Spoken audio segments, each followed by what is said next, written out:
Senide maiteok, bake eta on. Gaurkoan ere, Aita Santu Frantzisko dugu, maisu eta lagun otoitz bidean. Hainbat zailtasun ezberdin azaltzen zaizkio otoitz bizitza batean murgildu nahi duenari. Dakizuenez, otoitza ez da inola ere erraza. Lehen arazo bat errezotan dabilen pertsonarentzat oharkabetasuna edo distrazioa da. Arrenka hasi eta zure buruak munduan zehar hainbat itzuli ematen jaioa da. Izan ere, adimenari zail zaio, puntu bakar batean kontzentratua egotea. Denok ongi ezagutzen dugu, irudi eta ilusioen zurrunbiloa. Gau ez ere, ametsen erditan sumatzen dugula. Eta badakigu ere, ez dela ona joera trakets horren atzetik aharitzea eta ibiltzea. Konzentrazioa mantentzeko borroka honek ez dagokio soilik otoitzari. Ezin da probetxuz ikasi edo lan egin. Goi mailako kirolariek ongi dakite jarduera fisikoaz gain ezinbestekoa dela buruaren disiplina. Adi-adi egotea eta harreta erne. Evangelioan Jesusek maiz eskatzen die lagunei erne egoteko. Horretarako neurritsu behar dute izan ohituratan, gauzatan, jateko eta edateko orduan. Bera badator, senargaia, ezkontzara bezala, edo nagusia bere etxera bezala. Baina ez dakigu inola ere noiz gertatuko den hori. Gure bizitzako une bakoitza preziatua da, eta zoriontsu jaunak bere itzuleran erne esnaturik aurkitzen bagaitu. Jaramonik ez distrazioei eta oharkabetasunari aurre. Bestelako erantzuna eskatzen du garai lehor edo idorrak. Bihotzak ez du ezer eusteko. Pentsamentuek inolako gusturik ematen ez diotela. Eta ez oroitzapen nola sentimentu oro motelduak sumatzen dira. Jesusek hau jasantzuen Getsemanin eta Golgotan. Idortasunak ostiral zainduan pentsatzera garamatza. Edo eta larun bat santu osoan.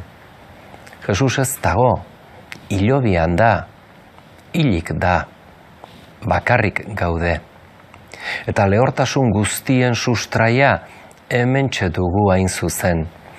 Agian gu izan gaitezke egoera horren errudun, edo batzuetan jainkoak horretan uzten gaitu, barneko nola kanpoko bizikizunetan. Espiritualtasun maisuek fedearen esperientzia hola deskribatzen dute. Konsolamendu eta hondamendia. Zenbaitetan dena erraz suertatzen da eta beste batzuetan ordea zein zaila. Nola zaude? Galdetzen gaituztenean lur jota erantzuten dugu edo zamapean eta egun asko eta asko hola behar dute izan. Baina arriskua da bihotza tonu horretan besterik gabe uztea. Ezin da bat hola bizi.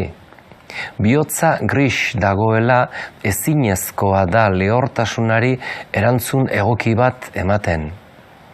Bihotzak beti behar du egon ireki eta argitsu, jaunaren argia sardadin. Eta ez bada sartzen, beharrezkoa da itxaropenez beterik espero eta adi egotea.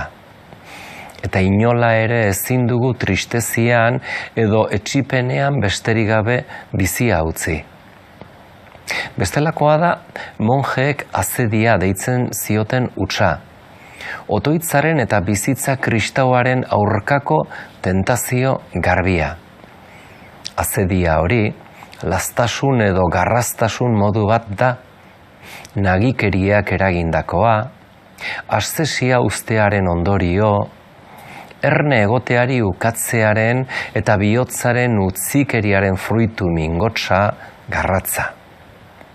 Bekatu kapitaletako bat dugu, zeren harrokeriaren eskutik animaren eriotzara darama.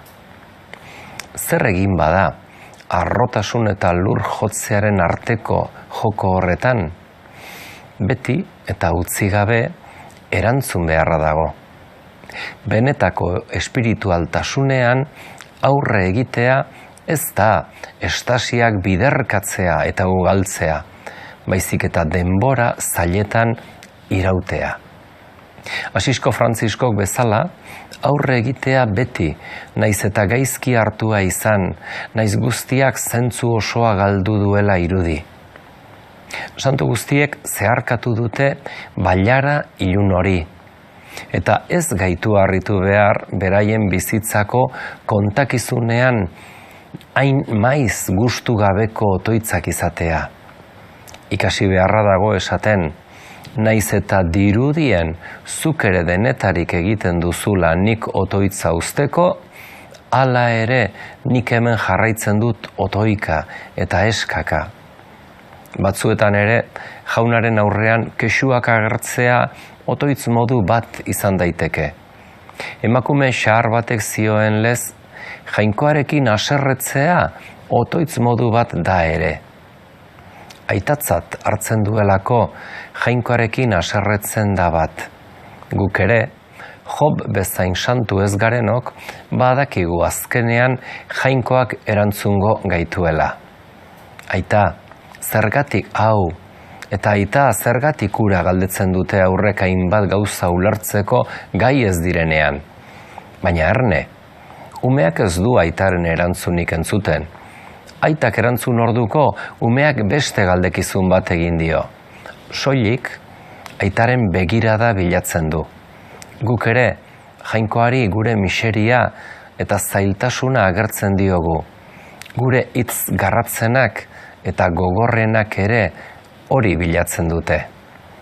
Aitak maitasunez jasoko ditu guztiak eta fedezko esperientzia bat bezala hartuko ditu. Otoitz baten moduan. Konfiantza horretan aurrera egin dezagun beti. Senideok, jainkoak bere maitasunean eduki gaitzala. Agur terdi.